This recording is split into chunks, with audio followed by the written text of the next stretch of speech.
Antaranya ialah kita menganggap bahasa Inggeris itu adalah bahasa kelas pertama dan bahasa Melayu sebagai bahasa kelas kedua. Perkara yang sama tidak berlaku di negara jiran.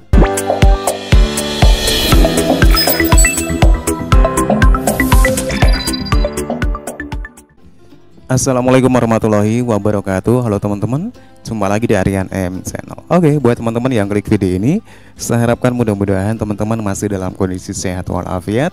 Dan jangan lupa dukung channel ini dengan cara like juga subscribe. Baik, di kesempatan kali ini saya akan ajak teman-teman untuk melihat satu buah video. Ada satu pernyataan dari pengamat bahasa di Malaysia, di mana pengamat bahasa ini mengatakan kalau bahasa Melayu di Malaysia itu masih menjadi bahasa kelas kedua. Berbeda di Indonesia, hal itu tidak berlaku. Di Indonesia, bahasa Indonesia itu menjadi kelas utama. Oke, seperti apa video selengkapnya? Sebelum kita berkomentar, kita akan lihat dulu. Selain daripada pantun itu, satu yang saya pengamatan saya, salah satu sebab mengapa penghayatan kesedaran orang Melayu sendiri terhadap bahasa ini agak belum mencapai tahap yang memuaskan. Antaranya ialah kita menganggap bahasa Inggeris itu adalah bahasa kelas pertama dan bahasa Melayu sebagai bahasa kelas kedua. Perkara yang sama tidak berlaku di negara jiran. Di negara jiran, bahasa Melayu adalah bahasa kelas pertama dan bahasa Inggeris atau bahasa Belanda, bahasa lain bawah tarafnya daripada bahasa Melayu. Kerana itu, bila kita lihat majlis-majlis rasmi, forum-forum, seminar, persidangan di negara jiran kita Indonesia, mereka menggunakan bahasa Melayu yang baku dan penggunaan bahasa yang sangat indah dengan menggunakan istilah-istilah dan laras-laras, bentuk-bentuk bahasa yang tinggi, tidak sebagaimana yang berlaku di negara kita. Bagaimana pandangan Datuk? Ini ada kena-mengena dengan teladan dan kepimpinan. Kita melihat bahasa Melayu tidak ada nilai ekonomi. Kita melihat bahasa Melayu tidak ada nilai instrumental yang boleh digunakan dalam sektor-sektor pembangunan negara.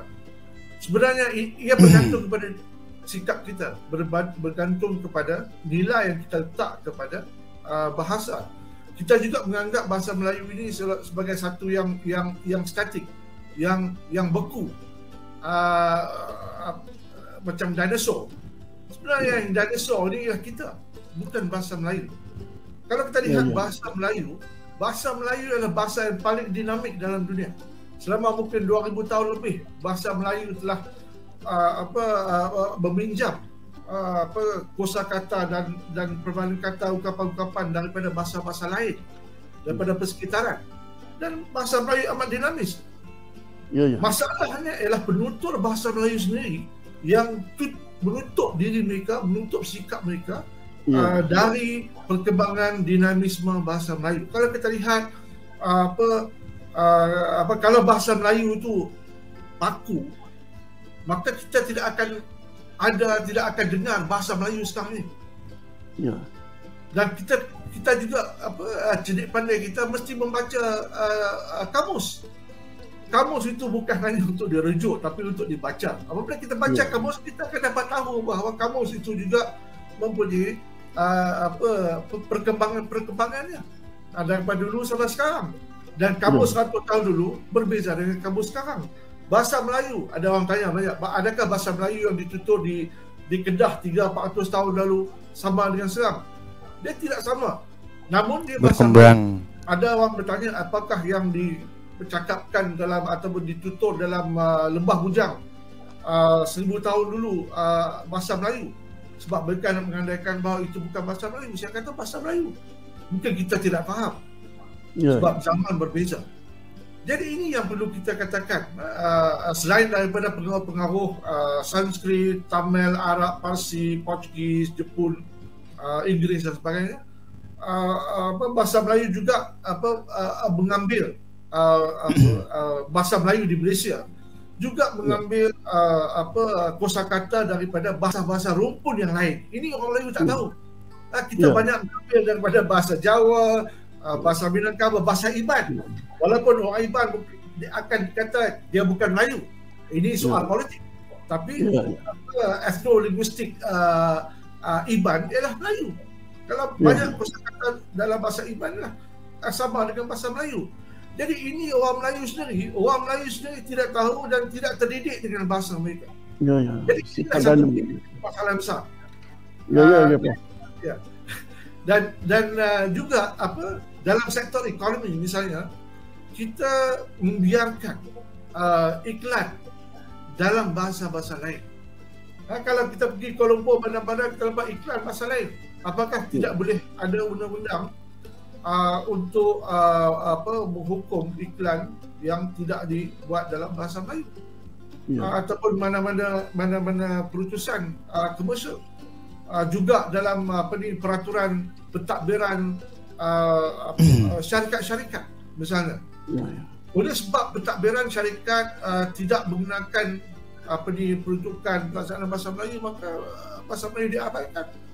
Laporan-laporan syarikat minit mesyuarat, jikalau diwujudkan satu peruntukan dalam akta syarikat mengatakan bahawa minit mesyuarat perjalanan syarikat mesti diwujudkan dalam bahasa Melayu, kontrak misalnya dalam bahasa Melayu, segala iklan dalam bahasa Melayu, mau tak mau semua orang mesti belajar dalam bahasa Melayu.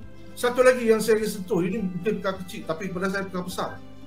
Mesin ATM di mana kita ambil duit, ada bahasa pilihan Inggeris, Melayu, Cina. Mengapa ada pilihan 3 bahasa? Mengapa tidak ada satu bahasa? ATM aja nggak bahasa Melayu ya? Nggak ada bahasa Melayu ya? Padahal di Malaysia. Tahu bahasa Melayu. Tak tahu bahasa Melayu tidak boleh ambil duit. Maksudnya tidak boleh menimba nilai ekonomi.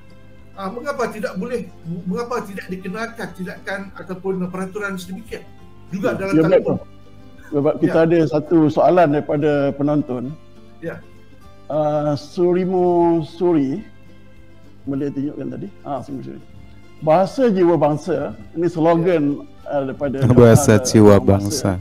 Bahasa jiwa bangsa. Jika bahasa tidak bernilai, maka harganya sedemikian juga.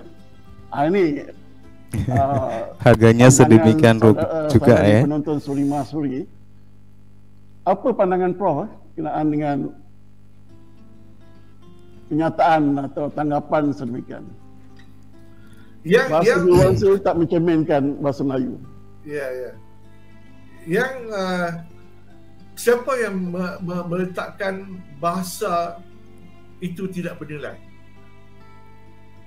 Adakah orang lain? Dalam konteks bahasa Melayu, orang Melayu sendiri yang tidak memberi benar-benar sekali. Yang sering mengatakan begitu ya. Orang Melayu sendiri ini ditegur daripada zaman Abdullah Munshi lagi.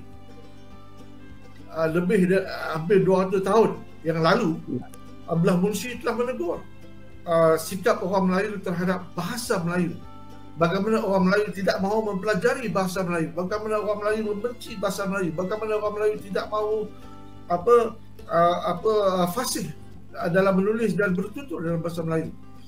Dan selepas itu banyak lagi telah ditegur oleh tokoh-tokoh lain sampailah sekarang. Dan ini nampaknya yang berlaku ialah di bahasa Melayu atau orang Melayu di semenanjung tanah Melayu sahaja. Saya tidak nampak ini sebagai satu masalah di pulau-pulau Melayu yang lain, negara-negara Melayu yang lain. Malah di Sabah dan Sarawak pun hanya di semenanjung aja yang bermasalah. Mereka berbeza. Mungkin ini masalah geografi yang bertumpu kepada semenanjung tanah Melayu. Oke teman-teman ya, demikian ya permasalahan bahasa Melayu yang sampai sekarang pun masih terus belum selesai. Oke teman-teman ya, demikian permasalahan bahasa Melayu hingga kini pun belum terselesaikan sebagai bahasa persatuan Oke teman-teman ya, demikian sebuah video yang menarik di mana permasalahan bahasa Melayu sampai sekarang pun belum terselesaikan. Bahasa Melayu sebagai bahasa resmi, bahasa nasional Malaysia masih terus diperbincangkan dengan segala permasalahannya. Hal ini dikarenakan bagaimana pemerintah Malaysia dan juga masyarakat Malaysia sendiri cara menyikapi bahasa resminya yaitu bahasa Melayu dengan cara menggunakan yang baik itu belum bisa memuaskan.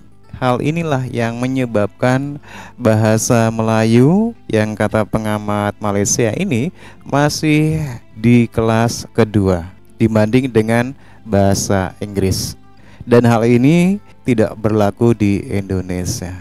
Bahasa Indonesia menjadi kelas utama di negaranya sendiri. Oke teman-teman ya, demikian sebuah video yang menarik. Silakan teman-teman bisa berkomentar, tapi jangan lupa tinggalkan like and subscribe. Terima kasih. Wassalamualaikum warahmatullahi wabarakatuh.